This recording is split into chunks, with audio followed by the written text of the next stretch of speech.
Morning students. Today I am starting our third unit, and the first topic that I am covering is tax planning with reference to location of an undertaking. So in context of companies, the tax planning can be done on the basis of the following: the important areas where the tax planning can be attempted. So first is on the basis of you can say at the time of setting up of a new business entity. So there are three bases. Like first is the form of organization, what type of ownership pattern the new business entity is having. So on that basis tax planning can be done. Then secondly, on the basis of location, that is where we are going to set up our new business.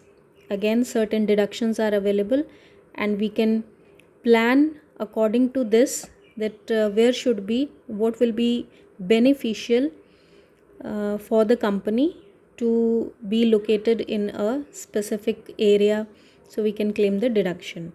तो locational aspects के basis पे deduction claim कर सकते हैं.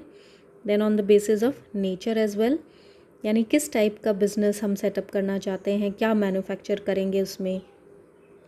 If it is a service organisation, what types of services should be provided so that the deductions can be availed. तो देखिए, जब tax planning करते हैं तो टैक्स प्लानिंग फ्यूचरिस्टिक नेचर की होती है और फ्यूचर को ध्यान में रखते हुए हमें आज की डेट में कुछ स्टेप्स लेने हैं so that we can fulfil those conditions on the basis of which we can claim the deduction. तो मैंने फर्स्ट जो बताया है आपको, दैट इज़ जब हम नई बिजनेस एंटिटी शुरू करने जा रहे हैं तो उसमें हम ये तीन एस्पेक्ट्स ले सकते हैं. इन तीनों में से इन तीन एस्पेक्ट्स के बेसिस पे डिडक्शन क्लेम कर सकते हैं. दूसरा, ज़रूरी नहीं है कि नया ही बिज़नेस स्टार्ट करेंगे तो ही डिडक्शन मिलेगी. एग्जिस्टिंग बिजनेस ऑर्गेनाइजेशंस को भी डिडक्शंस अवेलेबल हैं. तो क्या क्या एरियाज़ हैं जिनके रिस्पेक्ट में वो डिडक्शन क्लेम कर सकती हैं. Like first, in respect of corporate restructuring. Then tax planning in respect of financial management. Tax planning in respect of employees remuneration. Tax planning in respect of specific managerial decisions like whether to make the product or buy the product. Then repair, renewal, replacement. तो कुछ specific management decisions होते हैं जो कि आपने management accounting में पढ़ रखे होंगे. लीज़ करें या उसको ओन करें, बाय करें, तो इस तरह के डिसीजंस होते हैं. तो डिसीजंस जो है मैनेजमेंट लेती है on the base of cost and benefit. तो यहाँ पर हमको टैक्स प्लानिंग उसमें उन डिसीजंस के रिगार्डिंग स्टडी करना है. मींस कॉस्ट एंड बेनिफिट के साथ साथ एक टैक्स एस्पेक्ट भी उसमें इंक्लूड हो गया है कि टैक्स पॉइंट ऑफ व्यू भी ध्यान रखेंगे कि हो सकता है किसी पर्टिकुलर डिसीजन में हमें टैक्स बेनिफिट मिलता हो. So we should go by that decision. So that we are going to cover. Then tax planning in respect of foreign collaborations and joint venture agreements, and tax planning in the light of various double taxation avoidance agreements. तो ये हैं जिनके regarding जिनके respect में हम tax planning कर सकते हैं. सो जो हमारे सिलेबस में है, I will be discussing only those. तो हमारे सिलेबस में जो हैं उनको मैंने बोल्ड किया हुआ है, हाईलाइट किया हुआ है. तो इनसे रिगार्डिंग टैक्स प्लानिंग हमको डिटेल में करनी है. So first that I am going to discuss is tax planning in case of a newly setup business entity in certain locations. तो लोकेशनल एस्पेक्ट्स, यानी कि कोई नया बिजनेस ऑर्गेनाइजेशन जब हम सेट कर रहे हैं तो वो कहाँ लोकेटेड है, तो उससे रिगार्डिंग हमें क्या क्या डिडक्शंस अवेलेबल हैं, कौन सी इनकम्स हैं जो कि एग्जेम्प्ट हैं टैक्सेस से. So that we will discuss. So first is a newly established undertaking in free trade zones. So this is under section 10A, and this deduction is available, or you can say the income of such undertakings are exempt from taxes. They have to fulfill certain conditions. वो conditions अगर वो fulfill कर देती हैं तो उनको इस section के अंडर 100% जो उनके प्रॉफिट्स और गेन्स हैं from such business, they are exempt from taxes. जो पॉइंट नोट करने वाली बात है वो ये है कि ये डिडक्शन अब अवेलेबल नहीं है। So it is not allowed with effect from assessment year 2012-13। तो अगर कोई न्यूली इस्टेब्लिश इंडस्ट्रियल अंडरटेकिंग इस असेसमेंट ईयर से पहले बनी है तो उसको डिडक्शन मिलेगी, क्योंकि टाइम पीरियड इसका 10 ईयर्स का डिडक्शन मिलती है इसमें। तो that has to be that is still carrying on. तो जो 2011 में अगर कोई इस्टेब्लिश हुई थी तो वो 21 तक एग्जेम्पशन ले सकती है। 21 100% for 5 years, then 50% for 5 years, and then again on fulfillment of certain condition it can again get some deductions. तो वो इंडस्ट्रियल अंडरटेकिंग जो कि असेसमेंट ईयर 2012-13 से पहले इस्टेब्लिश हुई हैं, they can claim the deduction, still can claim the deduction under the section, क्योंकि अभी वो टाइम पीरियड उनका फिनिश नहीं हुआ है। तो जो कंडीशन है वो ये है कि एक न्यूली इस्टेब्लिश अंडरटेकिंग होनी चाहिए और उसका लोकेशन क्या होना चाहिए, it should be a free trade zone जहाँ पर उसने अपनी ये अंडरटेकिंग सेटअप की है। Then second exemption is regarding newly establish units in SEZ. SEZ is special economic zone. तो इसमें फुल एग्जाम्पशन मिलती है यहाँ भी, और जो सेक्शन है इसका that we must keep in mind the sections, all the sections we must learn. तो सेक्शन 10AA में जो है इसकी डिडक्शन मिलती है, और इसकी डिटेल में आपको मतलब इससे ज़्यादा डिटेल है जो कि हमको करनी है because it is still prevalent. ये वाली सेक्शन तो क्योंकि अब अलाउड नहीं है, but this section is still prevailing, section 10AA। तो 1 अप्रैल 2005 के बाद से अगर कोई भी नई इस्टेब्लिशमेंट यूनिट जो है SEZ में बनाई जा रही है, इस्टेब्लिश की जा रही है, तो उनको डिडक्शन मिलती है for 100% of the profits and gain for 5 years, and this is 50% only।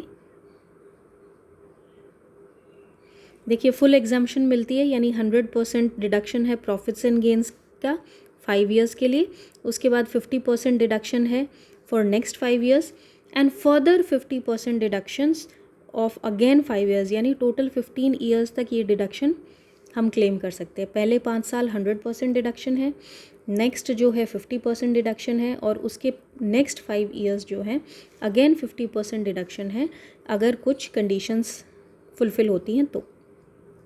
The next deduction is of an 100% export oriented undertaking. तो सेक्शन 10B में जो है डिडक्शन क्लेम कर सकते हैं।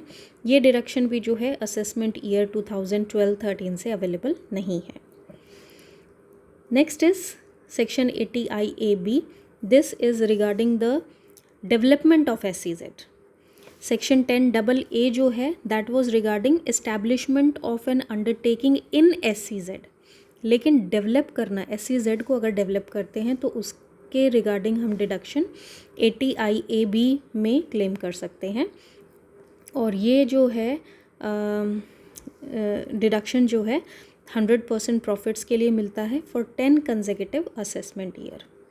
Okay, but again this deduction is also not available after 1 April 2017. So if any organization is developing SEZ after 2017, then such organizations cannot claim deduction under this section. Then another section is section 80IB. This is for setting up of industrial undertaking in backward state or district.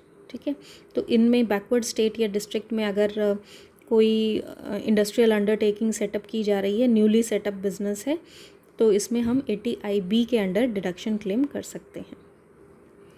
Then next is under 80IC।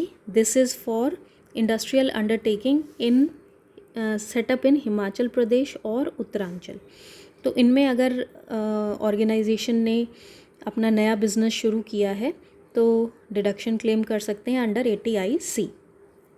और deduction किस तरह से claim कर सकते हैं, 100% deduction of profits for first 5 assessment year, और उसके अगले 5 साल 25% ऑफ प्रॉफिट्स, और यही 25% जो है 30% हो जाएगा in case our organisation is a company.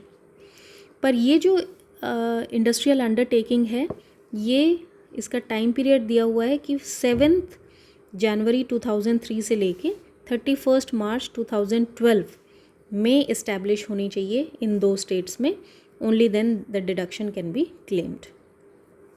तो डिडक्शन जो है न्यूली सेटअप बिजनेस के लिए है, प्लस अगर सब्सटैंशियल एक्सपेंशन है। सब्सटैंशियल एक्सपेंशन का मतलब होता है कि जितनी भी प्लांट एंड मशीनरी की बुक वैल्यू है उसके 50% की जो अमाउंट है उतना अगर हमने उसमें ऐड ऑन किया है, so that is considered as substantial expansion. तो सब्सटैंशियल एक्सपेंशन है या न्यूली सेटअप बिजनेस है, तो और वो कहाँ सेटअप है, हिमाचल प्रदेश और उत्तरांचल में, with in this time period, तो डिडक्शन इसमें क्लेम की जा सकती है। The next is for hotels and convention centres in specified area.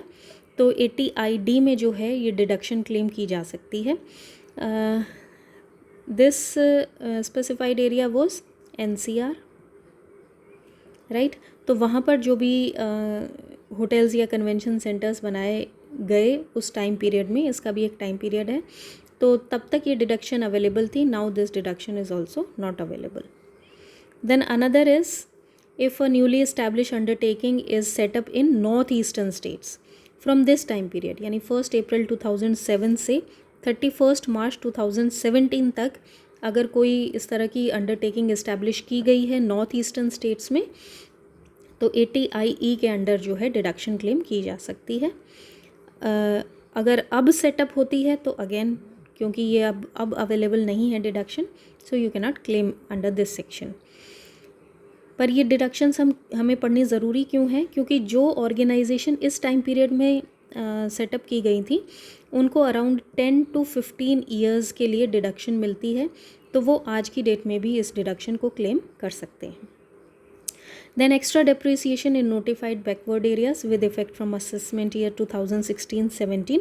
So any assessee who is setting up a business of manufacturing in the states of Andhra Pradesh, Telangana, Bihar और वेस्ट बंगाल, तो वो जो है एक एक्स्ट्रा डेप्रिसिएशन जो है क्लेम कर सकता है ऑफ 15%।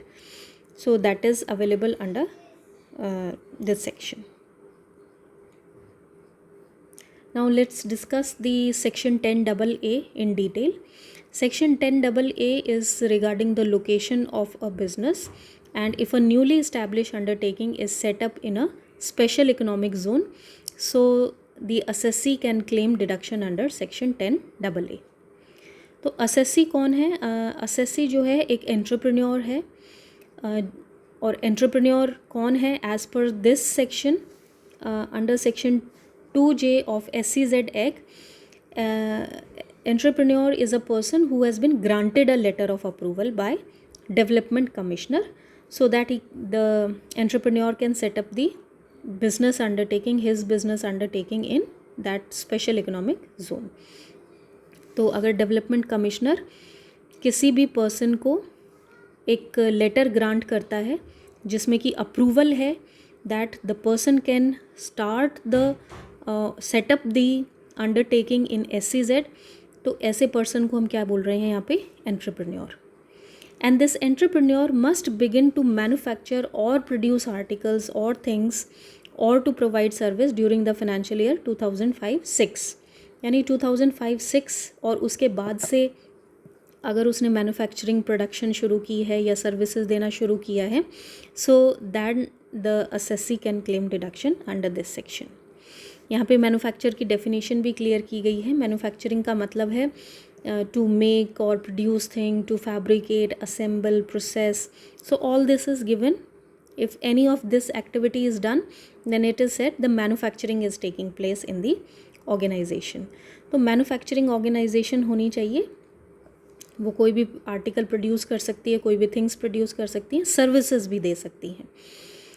तो 3 चीज़ें होनी ज़रूरी हैं। पहला तो मैन्युफैक्चरिंग हो, असेसी हमारा एंटरप्रेन्योर हो, और उसकी प्रोडक्शन जो है that must start from 2005-06 and any subsequent year. तो ये कंडीशंस होने के बाद फिर हमारी फर्दर कुछ कंडीशंस है जो कि फुलफ़िल होनी ज़रूरी है। तो सबसे पहली कंडीशंस क्या है, it should not be formed by splitting up और रिकंस्ट्रक्शन ऑफ द बिजनेस, यानी बिजनेस जो है स्प्लिट अप होके नया बिजनेस ना बना हो, या पुराना ही बिजनेस जो है हमने तो थोड़ा रिकंस्ट्रक्ट कर दिया या रीनेमिंग कर दी, so that will not be considered as a new business. तो न्यूली इस्टेब्लिश्ड अंडरटेकिंग को ही ये डिडक्शन है। अगर हमारा नया बिजनेस स्प्लिटअप होने के कारण बन रहा है या कुछ रिकंस्ट्रक्शन के कारण बन रहा है, so that is not considered as newly established undertaking. तो सेकेंड कंडीशन क्या है, it should not be formed by transfer of old machinery, यानी पुरानी मशीन्स को ट्रांसफ़र करके, लेट सपोज ABC के पास पहले कोई बिजनेस था, वो मशीन्स यूज़ कर रहा था उसमें, now he has now there is some another person XYZ जो कि ये डिडक्शन क्लेम करने के लिए ABC को अप्रोच करता है और वो कहता है कि आप अपनी मतलब सिर्फ नाम चेंज कर दिया है, मशीन्स वही हैं, पुरानी मशीन्स हैं। तो पुरानी मशीन्स से अगर हम नया बिज़नेस स्टार्ट कर रहे हैं तो वो भी इस सेक्शन के अंडर डिडक्शन क्लेम नहीं कर सकता है। So the machine should be new. लेकिन इसमें दो एक्सेप्शंस हैं। पहली एक्सेप्शंस ये है कि अगर कोई प्लांट या मशीनरी इंडिया से बाहर यूज़ हुई है और वो हमारा असेसी नहीं है उसका यूज़र, तो वो इस सेक्शन में डिडक्शन क्लेम कर सकता है। ठीक है, तो यानी कि क्या होना चाहिए कि जो मशीनरी है वो इम्पोर्टेड होनी चाहिए, ऐसी मशीनरी जो है पहले कभी इंडिया में यूज़ नहीं होनी चाहिए, प्लस इस मशीनरी पे जो भी डिप्रिसिएशन है वो पहले से कभी अलाउ नहीं किया होना चाहिए टोटल इनकम पे, यानी जब पर्सन की टोटल इनकम कैलकुलेट होती है तो उसमें डिप्रिसिएशन का बेनिफिट नहीं ले रखा होना चाहिए।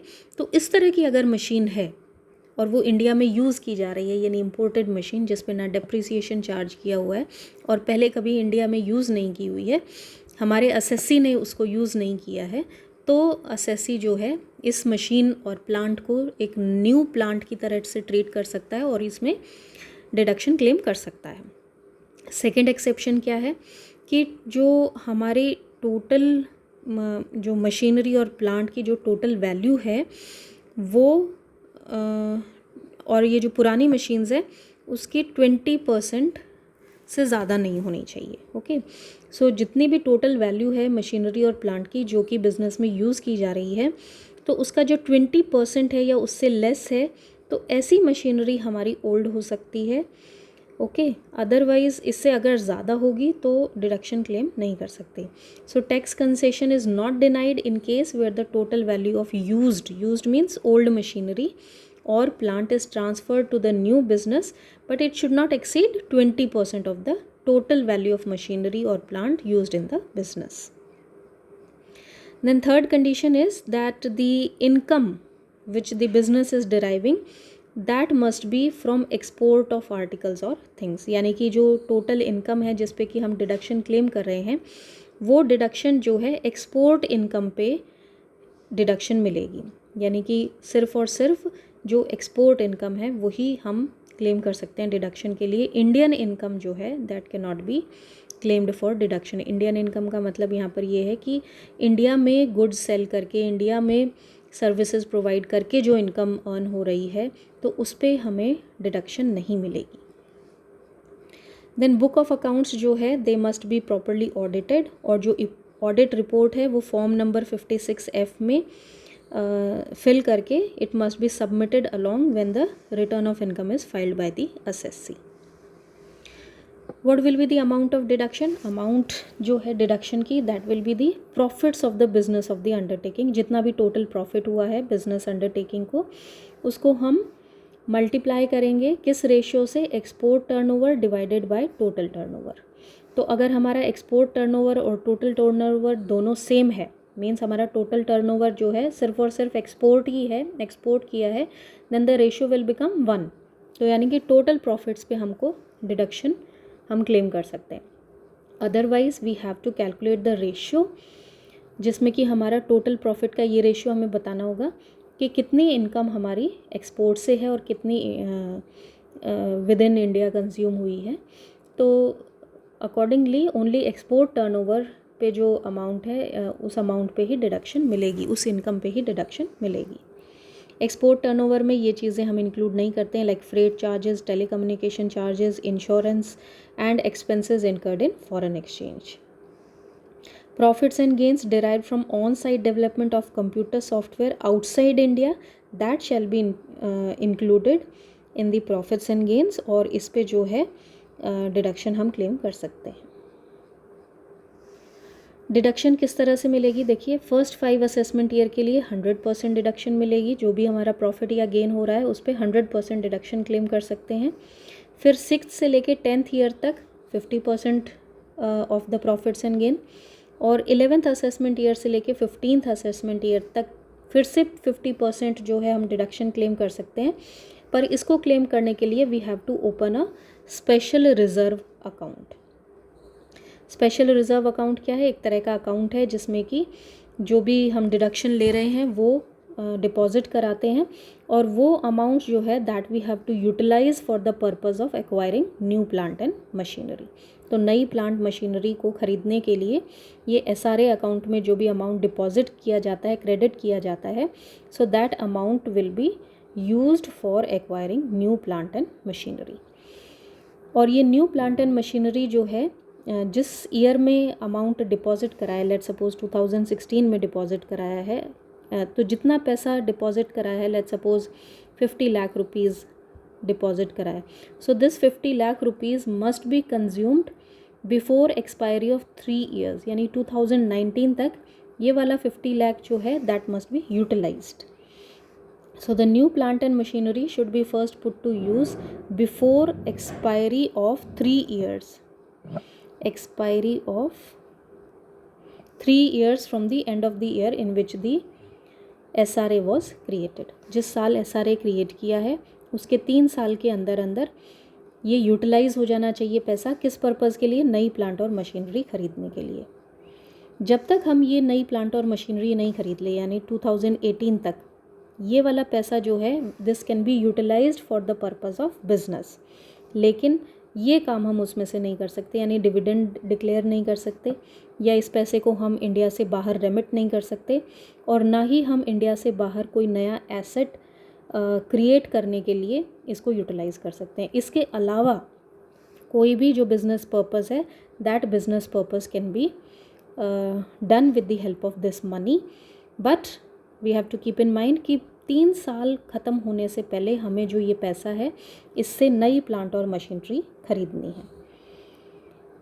फॉर्म 56FF जो है सबमिट करना है इन respect of new plant and machinery जब भी रिटर्न फाइल करें, तो ताकि हम उसमें बता सकें कि ये नई मशीन खरीदी हैं और इस तरह से इनको यूज़ किया है। If SRA is misutilised than this deduction will be taken back. जिस साल भी इसको मिस यूटिलाइज़ कर रहे हैं, जैसे 11 से 15th ईयर में ये SRA क्रिएट करना ज़रूरी है, तो लेट सपोज 12th ईयर में हमने या 14th ईयर में हमने जो है इसका मिस यूटिलाइजेशन किया है अकाउंट का, तो उस साल जो है डिडक्शन वापस ले ली जाएगी और हमको टैक्स पे करना पड़ेगा। Then in case of merger and demerger the deduction shall be claimed, यानी बिजनेस जो है न्यूली सेटअप बिजनेस जो है स्प्लिटिंग अप या रिकंस्ट्रक्शन से बना हुआ नहीं होना चाहिए, लेकिन मर्ज होने के बाद अगर कोई नई एंटिटी बन रही है या डीमर्जर होने के कारण से एंटिटीज़ बन रही हैं तो वो इस डिडक्शन को क्लेम कर सकती हैं। Okay, and the assessing officer has a power to recompute the profits, means जो भी P&L अकाउंट या बैलेंस शीट कंपनी बना रही है उसको दोबारा से असेस कर सकता है हमारा असेसिंग ऑफिसर, और एक नया प्रॉफिट या लॉस निकाल के दे सकता है एज़ पर दी टैक्सेशन लॉस। तो उसके पास पावर है रिकम्प्यूट करने की प्रॉफिट्स की, so as per this section recomputation can be done. So that is all about section 10AA. The rest will be discussed in the next video. Thank you.